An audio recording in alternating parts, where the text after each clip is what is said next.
자, 여러분들과 함께 요한복음 3장 1절부터 15절까지의 말씀을 살펴보겠습니다. 여러분들이 너무나 잘 아시는 그 니고데모와의 대화에 대한 말씀입니다. 3장 1절에 보면 바리새인 중에 니고데모라는 사람이 있으니 유대인의 지도자라, 이런 지도자다 이런 말이 나오고 있는데, 이 지도자라 하는 말은 사내들인 공회의 회원이었다라는 말입니다. 그 유대 사회를 이끌어가고 있는 실질적인 그 리더자들, 그 사람들이 바로 사내들인 공회원이었습니다. 그들은 71명으로 구성되어 있는데 한 명이 대제사장이고 그 나머지 한 70명 정도가 이 사내들인 공회의 회원들이었습니다. 이들은 종교 지도자들이기도 하면서 또 성경학자들이기도 하면서 또 이 정치인들이기도 한, 실질적으로 이렇게 이 유대인 사회를 이끌어가고 있는 리더였죠. 전체 유대인 사회에서 리더 71명이라고 말한다면 바로 이 사내들인 공회원이었으니까, 이 니고데모라고 하는 사람은 실질적으로 굉장히 높은 위치에 있는 사람입니다. 시시한 사람이 아니에요. 그런 사람이 밤에 예수님께 왔습니다. 그 밤에 왔는 이유는 아마 사람들의 눈을 피해서 온 것이겠죠. 그리고 이 사람이 와서 예수님께 랍비어라고 말을 합니다. 이 사람에게 있어서 예수님은 메시아나 구원자라기보다는 아직 선생님에 가깝죠. 그러면서 우리가 당신 하나님께로부터 오신 선생님인 줄 압니다. 하나님이 함께 하시지 않으면 당신이 행하시는 이 표적을 아무도 할 수 없습니다. 그러니까 예수님의 능력 행함을 보고 분명히 하나님께로부터 온 분인지는 알겠다. 그러나 메시아라기보다는 선생에 가까운 그런 분으로 인식을 한 것입니다. 그때 예수님께서 이런 니고데모의 말씀과는 전혀 상관없는 구원관에 대해서 말씀하십니다. 구원론에 대해서 말씀하세요. 진실로 진실로 내게 이르노니 사람이 거듭나지 아니하면 하나님의 나라를 볼 수 없다. 예수님이 그 당시 유대 사회가 가지고 있던 구원론을 완전히 뒤집으시는 그런 말씀을 하고 계신 것입니다. 그 당시 유대인들에게 구원이라고 하는 것은 그 아브라함의 혈통이고 유대인이고 그리고 뭐 율법을 준수하고 이런 것으로 구원이 확증되는 것이었습니다. 혈통적으로 아브라함 자손 유대인으로 태어나고 그리고 율법을 준수하면 당연히 이것은 구원은 따놓은 당상이었습니다. 그런데 예수님이 이런 구원관을 완전히 뒤흔드시는, 이런 구원관과는 전혀 다른 새로운 구원관을 말씀하시는데, 그것은 바로 거듭나야 된다라고 말씀하신 것입니다.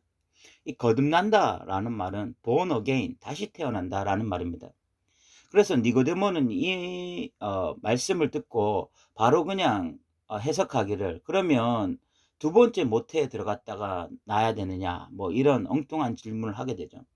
그때 예수님이 대답하시기를, 물과 성령으로 나지 아니하면 하나님 나라에 들어갈 수 없다. 분명히 구원받는 자들은 단 한 종류의 사람들인데, 그 사람들은 물과 성령으로 말미암아 새롭게 태어난 자들, 그 사람들만이 하나님의 자녀고 그런 사람들만이 구원받는다, 이런 이야기를 하신 것입니다. 그때 니고데모가 9절에 보면 어째 그러한 일이 있을 수 있습니까? 라고 질문했는데, 그때 예수님께서 그에게 대답하시되 너는 이스라엘의 선생으로서 이러한 것들을 알지 못하느냐. 그 사내들인 공회원 중에 한 명이잖아요. 유대인 사회를 대표하는 종교 지도자이기도 하고 또 정치 지도자이기도 한, 정말 이 대단한 사람인 니고데모가 이런 어떤 가장 기본적인, 가장 기초적인 그것이 무엇인가 하면 바로 구원론이거든요. 어떻게 우리가 구원받느냐 하는 것이 어떤 종교든지 그 종교에서 가장 기본이고 기초입니다.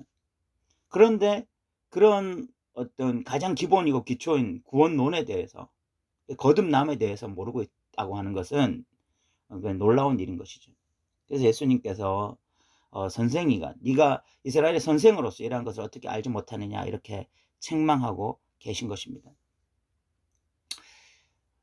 저는 이 말씀을 보면서 결국은 구원론이라고 하는 것은, 우리가 어떻게 구원받느냐 하는 것은 가장 기본이고 기초지만, 그러나 이런 가장 기본과 기초가 어 엉뚱하게 잡혀 있을 수 있다. 이 구원론에 대한 잘못된 인식이 우리 가운데 있을 수 있다라는 생각을 하게 되어집니다.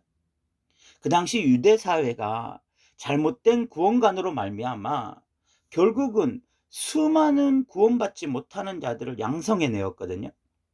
유대교는 그 당시에 혈통적으로 아브라함 자손이면 된다, 우리가 지금 율법을 지키고 있는 것이 구원받은 증거다, 이런 식으로 인식을 하면서 결국은 세례 요한으로부터도 강력하게 책망을 받았습니다. 세례 요한이 이 돌들로도 아브라함 자손 만들 수 있다, 회개에 합당한 열매를 맺으라, 이렇게 이야기를 했었고, 예수님도 역시 이 땅에 오셨을 때에 너희들 회개해야 된다, 그래야만 하나님 나라에 들어가실 수 있다라고 분명하게 말씀하셨어요. 세례 요한의 어떤 말이나 또는 예수님의 말씀이 그 당시 유대 사회에 굉장히 강력한 메시지가 됐던 것은 결국은 첫 번째로 구원론에 대한 완전한 다른 관점에서의 메시지였기 때문에 그런 것입니다. 그리고 그 당시에 그 유대교가 얼마나 이 구원과는 상관없는 그런 엉뚱한 종교인지를 잘 보여주는 것이죠. 예수님도 하신 말씀이 너희도 하나님 나라에 들어가지 않고 다른 사람 들어가려고 하는 사람도 막고 있는 그런 곳이 바로 유대교였던 것입니다. 죽은 종교, 하나님이 보시기에는 구원과는 전혀 상관없는 그런 죽은 종교였거든요. 그런데 오늘날 제가 느끼는 것은 한국 교회 안에도 이런 요소들이 너무 많이 있다는 것입니다.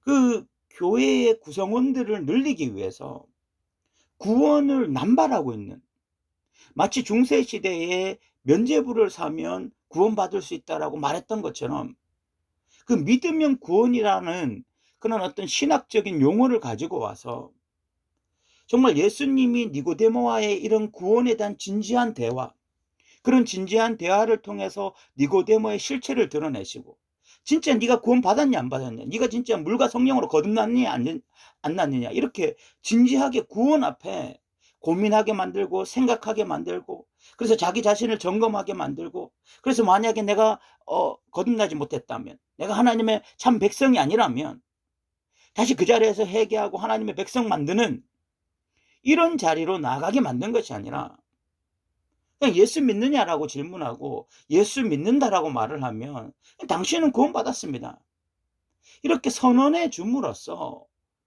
구원론에 대한 심각한 오해들을 불러일으키는 이런 일들이 일어났다는 거죠. 그래서 교회 안에 있지만 예수 믿는다라고 말하지만 물과 성령으로 거듭나지 않은 것 같은, 물과 성령으로 거듭났다라는 말이 뭡니까?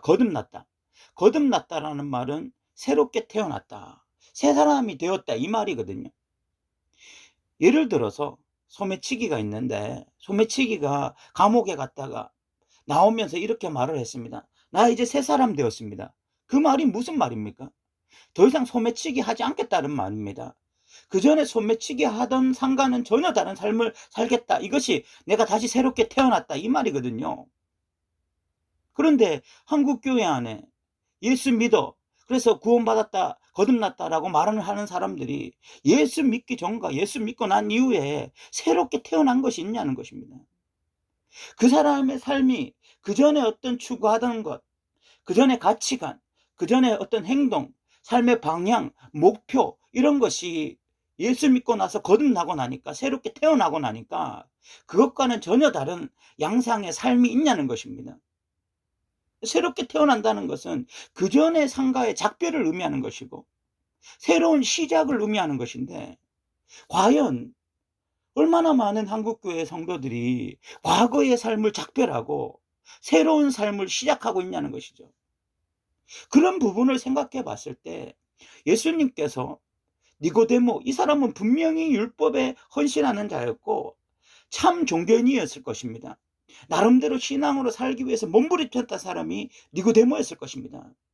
그러나 그런 니고데모라 할지라도 구원과는 상관없다, 예수님이 오신 시대의 새로운 구원은 혈통으로나 육적으로 되는 것이 아니라 결국은 하나님으로 말미암는 것인데, 그것이 바로 물과 성령으로 거듭나는 것이다. 새롭게 태어나는 것이다. born again 하는 것이다. 가치관이 바뀌어야 된다. 생각이 바뀌어야 되고, 그래서 삶의 방향이 바뀌어야 되고, 삶의 방향이 바뀌고 나니까 행동이 바뀌어야 된다. 그 말씀을 지금 예수님이 하고 계신 것입니다. 그 이후에 니고데모의 행적을 보면 요한복음 7장에 니고데모가 나오고, 또 요한복음 거의 마지막 부분 이 19장에 니고데모의 이 행적이 나오고 있는데, 요한복음 7장에 보면 다른 사람들이 예수님을 비난할 때, 그때 니고데모가 예수님을 옹호하는 요한복음 7장 50절 51절에 보면, 그 중에 한 사람 곧 전에 예수께 왔던 니고데모가 그들에게 말하되 우리 율법은 사람의 말을 듣고 그 행한 것을 알기 전에 심판하느냐라고 말을 하면서 예수님을 옹호하는 내용이 나오고, 요한복음 19장에도 예수님이 십자가에 못 박혀 죽으시고 난 다음에 니고데모가 모략과 침량 섞은 것을 100리터라쯤 가지고 예수님께 와서 그 죽은 예수님의 시체에 바르려고 했던 그런 모습을 보여주고 있습니다. 그러니까 니고데모는 지금 이 예수님과 대화할 때는 아직 완전히 거듭난 사람이라고 볼 수 없지만, 그 이후에 니고데모의 행보를 보면은 니고데모는 분명히 born again 한 사람입니다. 그 사람은 가치관이 바뀌었기 때문에 예수님을 옹호할 수 있었던 사람이고, 가치관이 바뀌었기 때문에 모략과 침략 섞은 것을 가지고 와서 예수님의 시체에 바르려고 했던 것이죠. 어쨌든 간에 제가 오늘 여러분들과 좀 나누고 싶은 것은, 결국은 우리의 어떤 신앙의 가장 기초는 구원이거든요. 구원을 받는 것입니다. 그런데 그 구원을 받는다라고 하는 것은 결국은 거듭나야 되는 것입니다. 그럼 거듭난 자라는 것이 무엇입니까?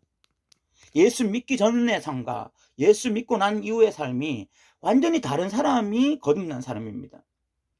소매치기가 내가 다시 태어난다, 내가 거듭난다 라고 말을 할 때는 더 이상 소매치기를 하지 않는 것입니다. 술 주정뱅이가 내가 이제 다시 새롭게 태어나겠습니다 라고 말을 하는 것은 술과 작별을 하는 것을 말하는 것입니다. 도박사가 도박을 하다가 이제 내가 새롭게 태어나겠습니다 라고 말을 한다면 도박을 더 이상 하지 않는 것을 말하는 거죠. 결국은 거듭난다는 것은 바로 이런 것입니다. 예수 믿기 전에 내가 가졌던 가치관, 그것이 무력이 되었든 성욕이 되었든 세상의 성공이 되었든 뭐 어떤 생각이든 간에 그 가치관이 바뀌어서 하나님의 영광이 중요하고, 먼저 그의 나라와 그의 의를 구하게 되는 것이 중요하고, 그런 가치관이 바뀌면 삶의 방향이 바뀌는 거거든요. 그러면은 목표 지점이 달라지는 것입니다.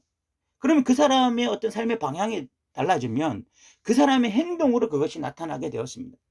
그것을 증명하며 살아가는 것입니다. 먼저 그의 나라와 그의 의를 구하는 그런 행동으로 나타나면서 증명하면서 살아가는 것입니다. 그것이 거듭난 자의 진짜 모습이에요. 이제 한국교회가 값싼 구원론을 말하지 아니하고 마치 중세시대에 면죄부를 팔듯이 그냥 믿습니다 그러면 그냥 당신 구원 받았습니다 이렇게 쉽게 구원을 말하지 아니하고, 예수님이 니고데모와 진지한 대화를 통해서 진짜 구원에 이르게 하려고 했던 것처럼, 이제는 한국교회가 단 한 사람이라도 정말 진지하게 구원관 앞에 서게 하고 진짜 구원 앞에 서게 하고, 그래서 물과 성령으로 거듭나 하나님의 백성 만드는 귀한 자리로 갔으면 좋겠습니다. 오늘도 들어주셔서 감사합니다.